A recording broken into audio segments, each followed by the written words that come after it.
prendre la balle. On se passe la balle. Tu me la jettes pas. Donc bonjour. Donc moi c'est Olivier Philippot. Je suis un des cofondateurs de GreenSpector et CTO du produit. Alors je suis heureux d'être dans une conférence avec ce sujet-là. Ça fait 15 ans que je fais des conférences sur le Green IT. Voilà, et au début c'était beaucoup de sensibilisation, d'explication, et là on est vraiment sur un vrai retour d'expérience. Voilà, donc je passe la balle à Ludovic. Du coup, moi, c'est Ludovic, donc je travaille chez Decathlon Digital dans la branche e-commerce et plus particulièrement sur la Shopping App, donc qui est l'application grand public qui permet de faire ses achats. Et du coup, au sein de cette équipe-là, je suis Engineering Manager. Et je laisse la parole à Nathalie. Merci Ludo. Donc Nathalie Hoth, je suis en charge du Green IT pour Decathlon. Et donc mon objectif, c'est de limiter l'impact environnemental du digital au sein de l'entreprise. Et Olivier. Hop. Alors, ouais, moi je passe. Ouais, c'est pour ça. Alors, avant que je passe la balle à Olivier, chez Decathlon, c'est un marathon, pas un sprint. Donc, on va vous parler aujourd'hui de notre marathon. Ensuite, avec Ludo, vous allez vous embarquer sur la réalité du terrain. Et ensuite, avec Olivier, vous allez partir sur l'industrialisation et le process qu'on a mis en place en fait, de coaching et d'entraînement pour arriver à ces mesures et à ces résultats. Déjà, je voudrais commencer un petit peu là, autour de la table. Qui est-ce qui a déjà couru un marathon? Ou qui a des amis qui ont couru un marathon? Ok. Qui l'a fait en sprint tout du long? Une personne, ok. Et qui l'a fait sans préparation? Ok, ça c'est pas mal, chapeau. Bon, vous voyez, c'est pas évident. Donc en fait, nous, c'est exactement le principe qu'on a mis en place. Et c'est exactement ce que je vais vous expliquer. C'est tout le niveau de préparation dont on a besoin. Alors déjà, chez Decathlon, on a identifié que c'était bien de mesurer une empreinte environnementale avec du carbone, mais ça ne suffisait pas. Donc du coup, qu'est-ce qu'on a fait? On a levé le capot et on a commencé à regarder ce qui comptait à l'intérieur de cette empreinte. Donc juste pour vous faire un petit récap, mais je pense que vous êtes au fait si vous êtes dans la conférence, le carbone, c'est de l'énergie, clairement. Donc on mesure l'énergie. Derrière, il y a des effets du coup d'emission factor qui font qu'on va calculer un multiplicateur d'énergie versus... ça nous donne du carbone. Derrière, au-delà de l'énergie, il y a évidemment toute la partie environnementale qu'on ne voit pas dans le digital, qui est les ressources abiotiques, la consommation d'eau, qu'on voit beaucoup plus avec l'IA, et la pollution chimique, dont on ne parle pas, mais qui fait aussi partie des règles du jeu. Donc nous, l'objectif, c'est de pouvoir regarder un petit peu, avoir une action qui est exhaustive sur tous les pans. Okay. Et donc, pour rentrer un peu plus dans le détail, juste... dans cette conférence, nous allons traiter vraiment du front-end. Parce que chez Decathlon, l'entraînement, il commence aussi en back, c'est-à-dire qu'on travaille sur nos plateformes en arrière-plan pour limiter notre empreinte. Donc on fait ça à partir d'un éco-score, mais on n'en parlera pas aujourd'hui. Aujourd'hui, on va vraiment mettre le focus sur ce qu'on fait, sur les applications, ce qu'on appelle front-end. Donc c'est les applications qui sont utilisées par nos sportifs et nos sportives, on va essayer, autant que faire se peut, de limiter leur empreinte environnementale, d'évidemment de réduire les diminutions drastiques de batterie et de décharge de batterie sur les téléphones, et évidemment derrière tout ce qui est l'obsolescence programmée. Donc faire une expérience maximum pour tout le monde, peu importe la typologie d'équipement que vous avez, qu'il soit nouveau, récent ou beaucoup plus vieux. Okay. Donc c'est vraiment ça qu'on va aller chercher avec la partie mesure d'audit front-end et ce dont on va vous parler aujourd'hui. Et pour cela, je vais passer la parole à Ludovic, qui va nous parler du terrain. Alors, du coup, effectivement, l'outil dont on va parler, donc GreenSpector, a été branché sur l'application Android pour le moment. Donc, comme je le disais, c'est l'application Shopping App, c'est l'application qui permet de faire ses achats. C'est une application qui est aujourd'hui native sur Android et iOS, même si aujourd'hui on va parler que de l'application Android. C'est une application qui est dite à forte audience, grand public, qui est massivement téléchargée, qui a plus de 3 millions d'utilisateurs mensuels. Et c'est surtout une application qui est déployée worldwide. Aujourd'hui, on supporte une quarantaine de pays. Et c'est une application aujourd'hui qui est extrêmement monitorée, mais pas tant sur, on va dire, sur la sobriété énergétique, etc., mais vers des KPI qui vont être très business. Le niveau de disponibilité, le crash free user, on va aussi tout ce qui est observabilité, hôtel, Datadog, tout ce que vous voulez. La performance, on s'assure que l'application se lance rapidement, que les workflows de chargement, etc. sont plutôt rapides. Et aussi, on va tester tout ce qui va être impact business quand on va faire de l'A/B testing, vérifier ce qui convertit le plus, etc. Mais à aucun moment, on fait ça. Enfin, on ne fait pas ça que pour l'utilisateur, entre guillemets, ou pour avoir une bonne image. On fait ça surtout pour le business et voir ce qui convertit le plus, avoir une disponibilité et permettre aux gens de faire leurs achats et indirectement, directement même, de l'argent. Et donc c'est vrai que c'est la sobriété énergétique, mesurer tout ça, c'est quelque chose qui est venu après. On travaille dessus maintenant depuis quelques mois. Et finalement, même si c'est pas, comment dirais-je, ça, vu qu'on est présent dans beaucoup de pays, dans des pays qui sont plus ou moins développés, avec des devices plus ou moins performants, etc., c'est vrai que finalement, c'est des choses qui, indirectement, vont aussi permettre derrière de faire du business, parce que si une application se charge rapidement parce qu'elle fait moins de requêtes réseau, etc., on va conserver, on va retenir plus d'utilisateurs et potentiellement moins les perdre, et donc convertir plus vers le panier, etc. Donc c'est aussi des choses qui sont importantes, aussi pour le business, même au-delà juste de l'image, entre guillemets, de Green IT ou faire du greenwashing. Pour mettre en place l'outil GreenSpector, donc on a été accompagné par les équipes de GreenSpector et faire la mesure. Ça s'est découpé en 4 étapes principales. Donc la première, c'est définir ce qu'on veut mesurer. Donc ça va être de définir ce qu'on appelle un Critical User Journey, un CUJ. Ça va être un scénario dans l'application qui va être très proche de ce que vont faire les utilisateurs pour parcourir l'application. Ça va être un scénario qui est considéré comme du happy path, c'est-à-dire qu'on ne va pas du tout aller considérer des problèmes de réseau, des problèmes de disponibilité de produits ou quoi que ce soit. On est vraiment sur un chemin où tout se passe bien. On va essayer de couvrir un maximum de choses tout en respectant un scénario classique d'utilisation de l'application. Donc nous, par exemple, dans le scénario qu'on a choisi, on va avoir une installation à froid. Donc vraiment, on va télécharger l'application depuis le Play Store. Donc on a vraiment le premier lancement, la première installation. Donc on ne va pas du tout considérer des scénarios de cache ou quoi que ce soit, c'est vraiment une fresh install. On va avoir tout ce qui est en lien avec l'utilisateur, on se log, on récupère tout ce qui est lié à son compte, par exemple ses points de fidélité dans le cadre du programme de fidélité de Decathlon, etc. Une partie, on va naviguer dans le catalogue, on va jouer avec les filtres, trier les produits par prix, changer la couleur, le vendeur, parce qu'on a aussi du marketplace, etc. Donc on va vraiment simuler une utilisation classique, mettre des produits au panier, et aller le plus loin possible jusqu'au tunnel de paiement et d'achat. Ce qui a été aussi important dans le choix de ce qu'on a fait en termes de scénario, c'est qu'on va parcourir plusieurs types d'écrans. Parce que c'est une application native, donc on a des écrans qui sont natifs, mais on a aussi des fois des moments dans le scénario où on va sortir de l'application, notamment pour le login, on passe par ce qu'on appelle des IABT, donc des In-App Browser Tab, donc on passe par le navigateur de l'utilisateur, donc par exemple Chrome sur Android généralement, et aussi des WebView. On a certains cas d'usage dans l'application, par exemple, où on a une fonctionnalité de Smart Size, c'est en fait on est plus nativement dans l'application, on a un fichier à travers une WebView. Donc c'est aussi intéressant de pouvoir mesurer les différents niveaux de performance et de sobriété des différents écrans de l'application en fonction du contexte, natif, WebView ou carrément en dehors de l'app, donc à travers le navigateur de l'utilisateur.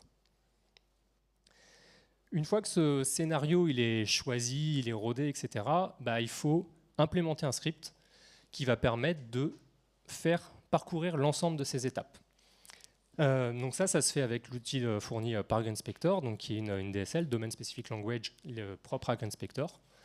Et là, on va écrire finalement un script, un code, comme on le ferait finalement avec des tests classiques pour du mobile, en test end-to-end, et on va renseigner les différents scénarios, les différentes étapes qu'on va parcourir tout au sein de l'application. Donc on va mesurer, on va lancer des mesures à chaque fois pour chacune des étapes, et l'outil permet d'être très très fin sur ce qu'on veut. Est-ce qu'on est plutôt sur une étape de chargement, une étape d'action, l'utilisateur clique sur un bouton, etc. Et en fonction de la nature de l'étape, le score qui sera associé à chacune des étapes sera calculé différemment, parce qu'on n'attend pas forcément la même chose d'un chargement que d'une action utilisateur qui va être juste un clic, par exemple, pour une mise en favori qui resterait locale sur le téléphone. Donc on va vraiment parcourir tout ça, et on va aussi, c'est assez intéressant, marquer des temps de pause dans le scénario qui correspondent vraiment à un scénario qui pourrait être classique chez un utilisateur, et qui va aussi permettre de mesurer s'il se passe des choses en arrière-plan. Par exemple, quand on ouvre une page et qu'on est dans un idle state, donc on ne touche plus à rien, en théorie, il ne devrait plus rien se passer. Or, on va constater des fois que ça peut bombarder d'un point de vue réseau ou qu'il peut y avoir des choses. Et donc, ça peut être des indices sur peut-être des fuites mémoire ou des choses qui se passent en arrière-plan qu'on ne maîtrise pas et qu'on va pouvoir éventuellement régler après. Donc, tout ça, c'est des choses qu'on va après mesurer avec l'outil, s'en rendre compte et itérer. Une fois que le script est finalisé, bien évidemment, il faut le tester. Donc pour ça, on a plusieurs possibilités avec GreenSpector. Soit on a la possibilité de le tester en local, sur sa propre machine, avec ses propres devices, soit de le tester dans le cloud, dans le SaaS de GreenSpector, avec leur ferme de devices.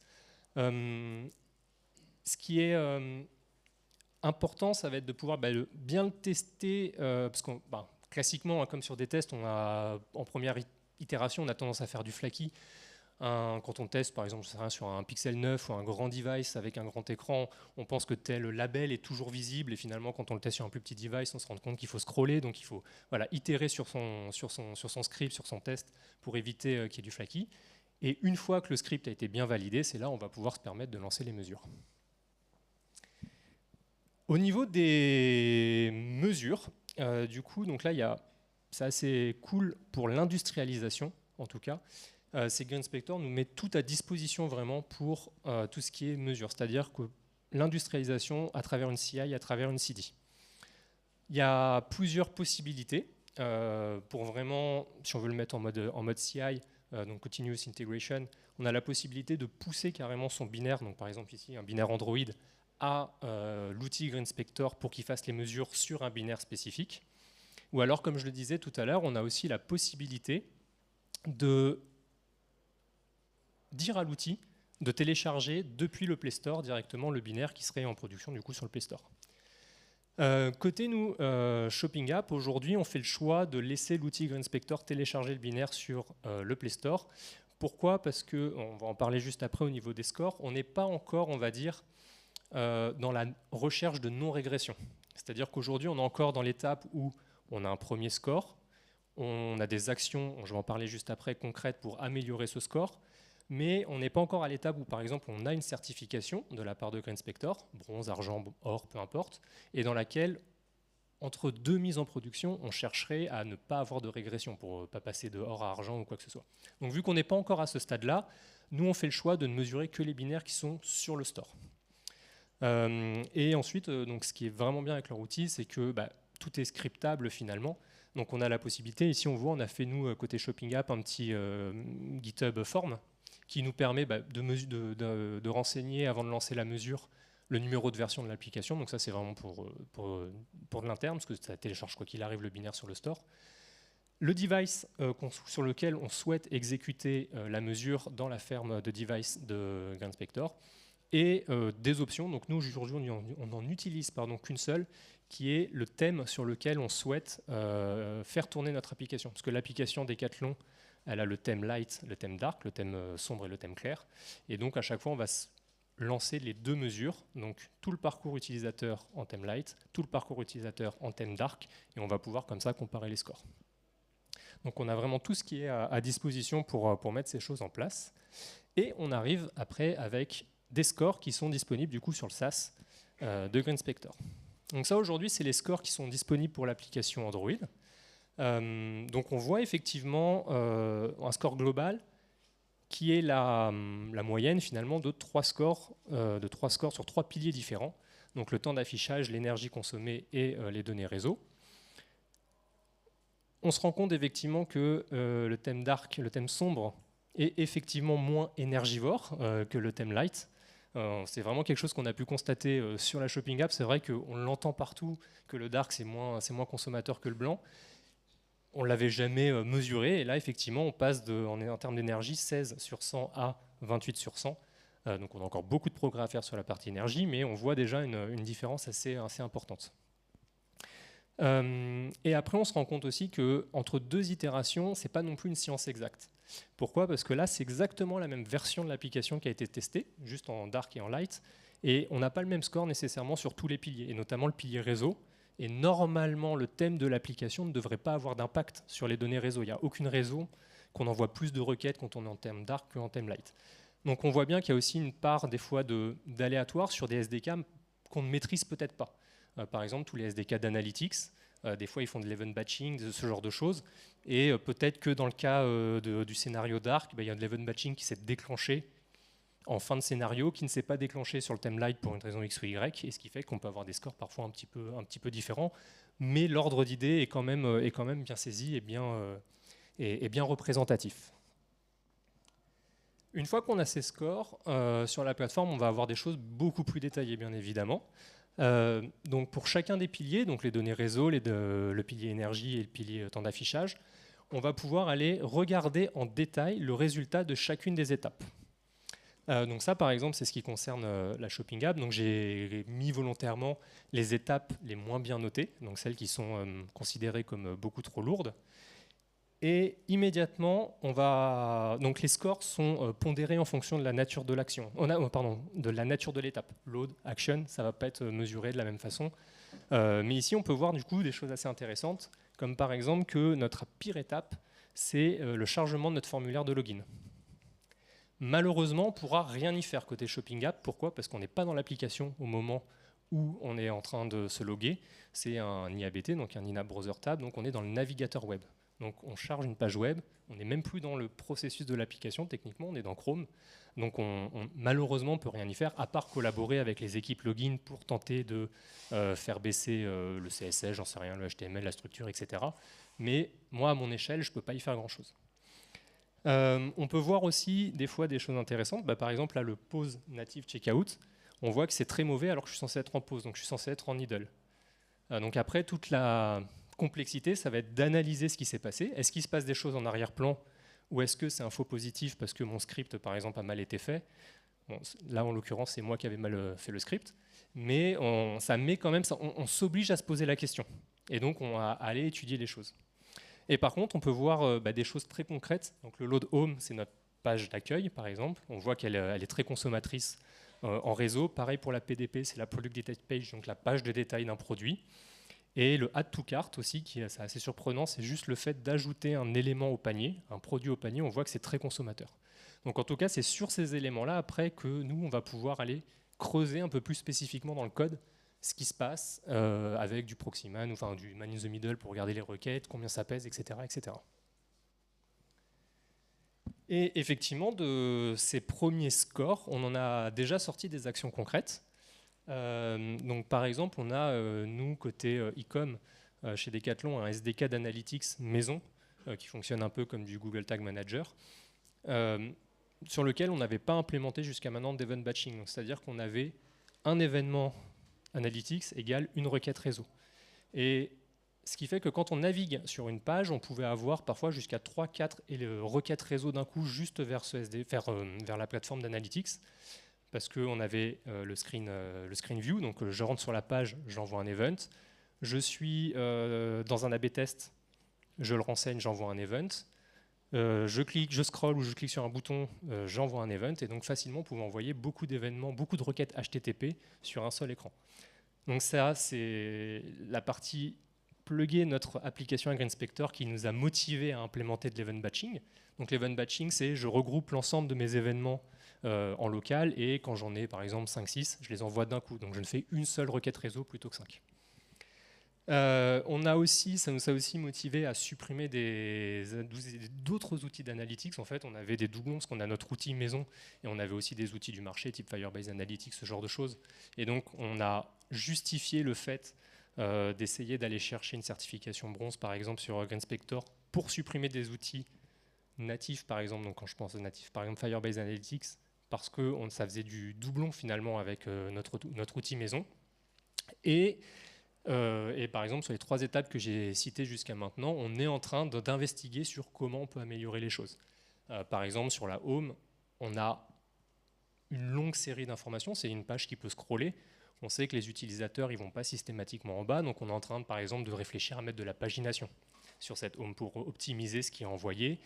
Ou aujourd'hui, on n'optimise pas nécessairement les images qui sont affichées sur la home. C'est-à-dire qu'on a une bibliothèque d'images chez Decathlon qui nous permet d'avoir différentes qualités, des images en 512 par 512, 1024 par 1024, etc. etc.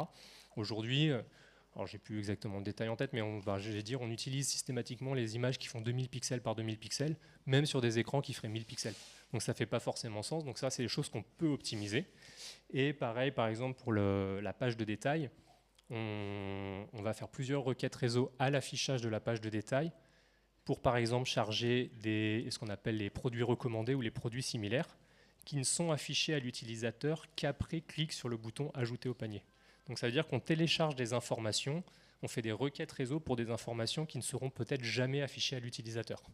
Donc tout ça, c'est des choses qu'on va chercher à aller optimiser et vérifier comment on peut améliorer les choses de ce côté-là sans dégrader l'expérience utilisateur, en essayant de limiter aussi les temps de chargement, parce qu'un utilisateur, par exemple, qui va cliquer sur « Ajouter au panier », est-ce qu'il est prêt à attendre, j'en sais rien, 1 seconde avant qu'on lui affiche les produits recommandés?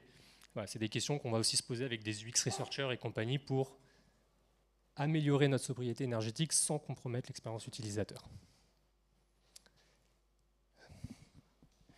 Donc là, c'est là où on en est, et malgré le fait qu'aujourd'hui, on n'ait pas encore de certification et qu'on travaille encore dessus, on a quand même, ça nous permet déjà d'avoir un retour d'expérience, que du coup, chez Decathlon, en termes d'applications mobiles, on est parmi les premiers, je ne vais pas dire les premiers, mais parmi les premiers à mettre en place ce genre d'outils. Et c'est aussi important qu'on puisse, quand d'autres personnes vont se rallier au mouvement, entre guillemets, leur indiquer quelles ont été les difficultés ou les impacts positifs aussi à travers la mise en place de ce genre d'outils.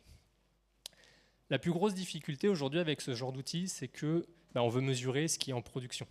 Donc on va forcément utiliser des API qui sont live, des vraies données. Et ça peut être un petit peu compliqué parfois à maintenir le script, parce que chez Decathlon, le catalogue il évolue. Donc par exemple, on va tout miser entre guillemets sur la mise au panier d'une polaire violette. Et un jour, la polaire violette, elle n'est plus au catalogue. Ou alors, elle est out of stock, donc je ne peux plus l'ajouter au panier. Et donc, mon test va échouer. Je vais être obligé de choisir un autre article, par exemple. On a aussi, nous, de la traduction OTA, donc over the air. Ça veut dire que n'importe qui peut mettre à jour le wording de l'application. Et pareil, vu qu'on se base sur les éléments présents sur l'écran pour naviguer dans l'application, etc., pas à travers le script, il suffit que l'action qui s'appelle mettre au panier devient ajouter au panier, pour une raison X ou Y, je n'ai plus, mon script ne marche plus parce qu'il ne trouve pas le wording mettre au panier. Donc ça, c'est des choses qui des fois obligent à itérer et ça rend difficile parfois le fait de se dire ok, mon script, je sais qu'il est fait une fois, il va marcher à vie entre guillemets, et c'est pas parce que le script échoue qu'il y a eu forcément une régression dans l'application, comme on pourrait le voir sur des tests end-to-end classiques. Ça peut être aussi juste les données qui sont live, parce que ce n'est pas des mocks qui changent. Et l'autre difficulté aussi qu'on a et qui peut être assez bloquante, c'est que dans l'application mobile, nous, on a beaucoup d'A/B tests. Et les A/B tests, alors des fois, ils n'ont pas de conséquences sur le script. Je change juste la position d'un bouton, par exemple, je le mets un peu plus haut, un peu plus bas. Le script arrive à le trouver, il n'y a pas de souci. Mais des fois, nos A/B tests vont changer drastiquement la nature d'une fonctionnalité. Par exemple, c'est le cas actuellement, on est en train de retravailler la façon dont on peut choisir la taille d'un vêtement, par exemple, et la couleur d'un vêtement. Donc on peut aller dans un écran secondaire pour choisir la taille ou la couleur, ou rester sur la page de détail du produit pour choisir la taille et la couleur en fonction du groupe de test ou le groupe de contrôle sur lequel on tombe. Et comme notre application elle est téléchargée via le script sur le Play Store, en fait, des fois sur certaines itérations, je vais tomber sur le groupe de test et des fois sur le groupe de contrôle. Donc mon script, des fois, va fonctionner en fonction du groupe qu'il est. Et là, se pose la question de est-ce qu'on doit conditionner le script, parce que le GreenSpector permet de faire des if et éventuellement d'aller dans différentes branches, ou est-ce que, tant pis, je n'ai pas de mesure pendant 3 semaines le temps que l'A/B test se fasse et que la fonctionnalité soit figée avant de refaire mon script. Donc c'est des questions qu'on va aussi se poser.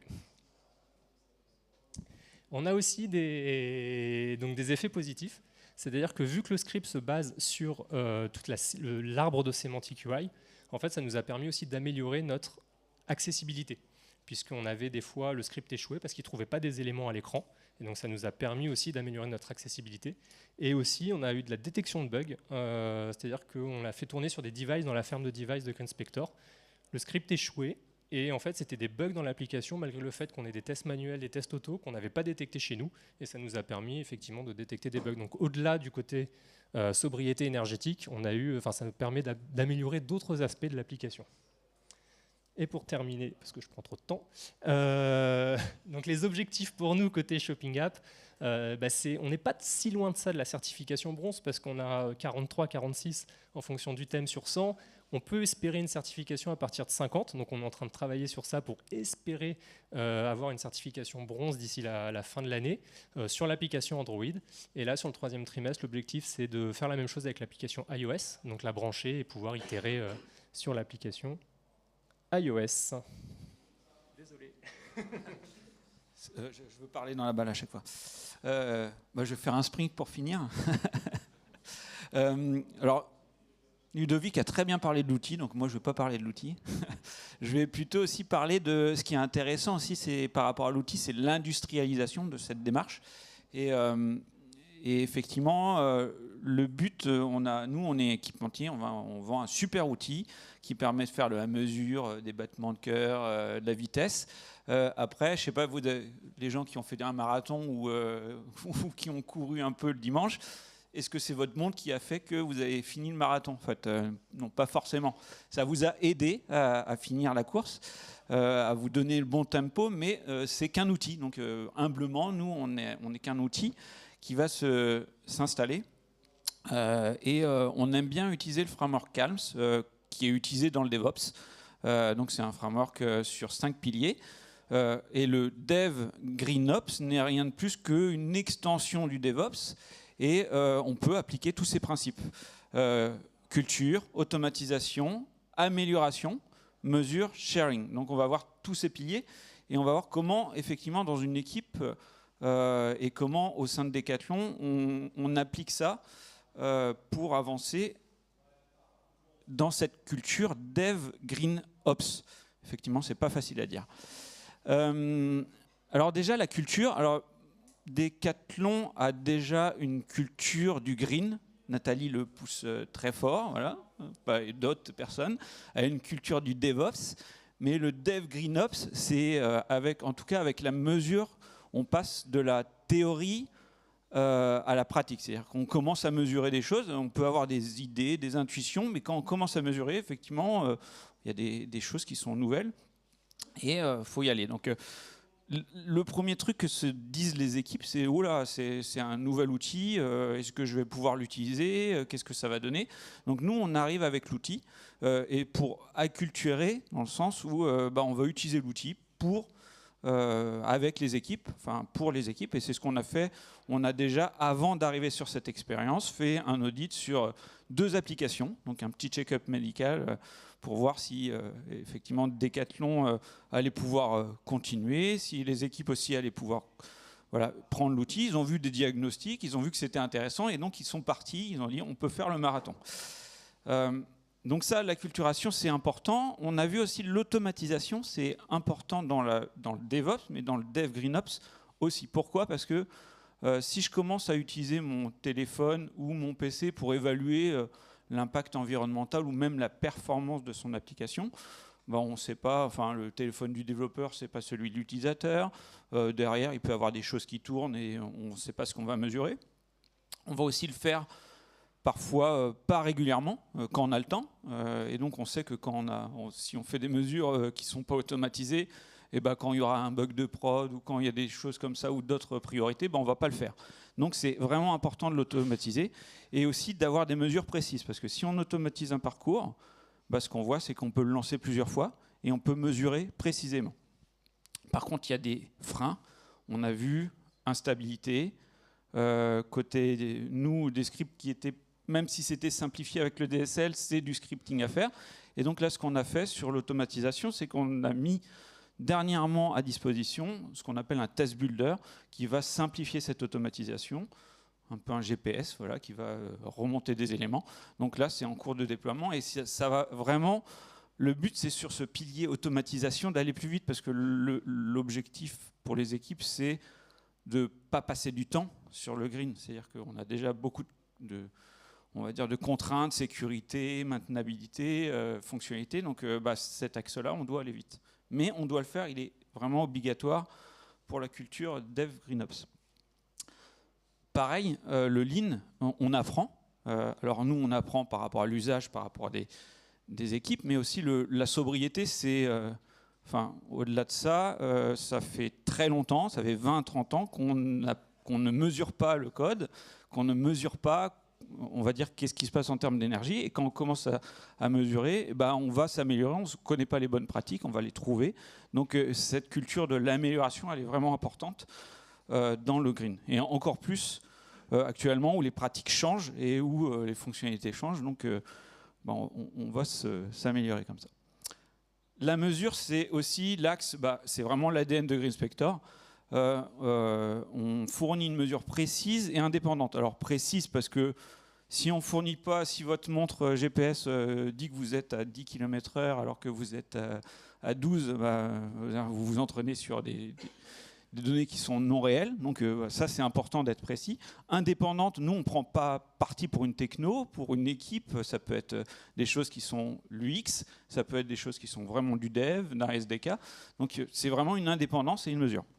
Avec différents niveaux, on a vu pour les équipes débutantes, pour se positionner, donc les éco-scores, et les équipes plus matures, là où Ludovic va sûrement aller, c'est des courbes d'énergie de profiling, pour vraiment mesurer, se dire... ah ouais, tiens, qu'est-ce qui se passe? Donc d'aller dans cette recherche de l'information. Et dernier pilier, le sharing. Voilà, on est à plusieurs. Effectivement, il y a des équipes pilotes qui vont montrer la voie, qui vont montrer que c'est possible, qu'il y a des choses qui sont... c'est pas juste... une mode, c'est qu'il y a des choses qui peuvent être optimisées. Ça va amener d'autres équipes. Et ce qu'on voit, il y a des leviers de gamification qu'on voit dans les équipes, alors qui sont soit utilisés chez Decathlon, mais aussi nous, on voit dans d'autres équipes, des labels internes pour dire une équipe a fait ça, voilà, c'est important. Des OKR aussi qui sont entreprises. Et je dis l'OKR, il est important parce qu'il va avoir des objectifs commun. C'est pas que le développeur, c'est le développeur, le marketing, le commerce qui vont se mettre ensemble et qui vont définir ces OKR. Et des classements, effectivement, on peut être sur le podium, donc c'est top. On peut être troisième et se dire c'est pas top, mais je veux m'améliorer. Je veux pas être sur le podium par rapport aux autres équipes, mais j'ai envie d'y être. Donc ça, c'est vraiment cette culture qui fait que on va boucler aussi sur le CALMS. Et je pense que là, Decathlon est parti sur ça, et c'est intéressant de voir que voilà, y a une stimulation et une amélioration des applications. Et donc je passe la balle à Nathalie. Ok, merci. Hop. Donc voilà, vous avez vu un petit peu notre bilan de forme, vous avez vu nos temps de préparation, vous avez vu notre kit d'entraînement.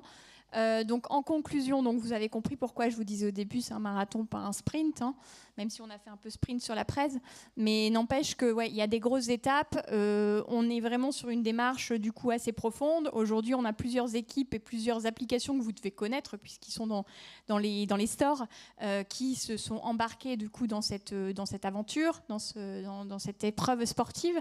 Là, on va avoir de plus en plus d'équipes et notre objectif effectivement, c'est d'améliorer un maximum l'empreinte environnementale, mais aussi, vous l'avez vu avec Ludovic, bien d'autres aspects, dont aussi l'expérience utilisateur de nos clients et de nos sportifs, parce que ça fait partie aussi de l'équation. Donc nos premiers kilomètres, vous avez vu, on a démarré il n'y a pas très très longtemps, mais voilà, on avance plutôt bien. Et notre prochaine étape, ça va être d'avoir la plupart de nos applications qui sont utilisables à l'externe, avec un éco-score, avec une empreinte la meilleure possible. Et qu'est-ce que j'oublie ? Non, je pense que ça sera déjà pas mal sur le challenge du marathon. Merci.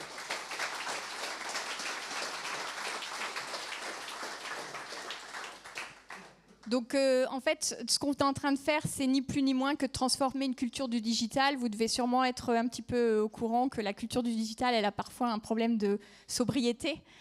Donc nous, ce qu'on essaye, c'est d'essayer de la transformer, mais avec des vrais indicateurs. Et ça, je pense que c'est pas juste Decathlon, c'est pas juste GreenSpector, c'est vraiment tout à chacun dans nos métiers, parce qu'on est tous là dans les métiers. C'est de commencer à regarder qu'est-ce qui vaut au niveau environnemental, social, comment on fait en sorte que ces innovations qui arrivent là, ça soit un vrai succès planétaire, humain, et que ça profite au plus grand nombre surtout.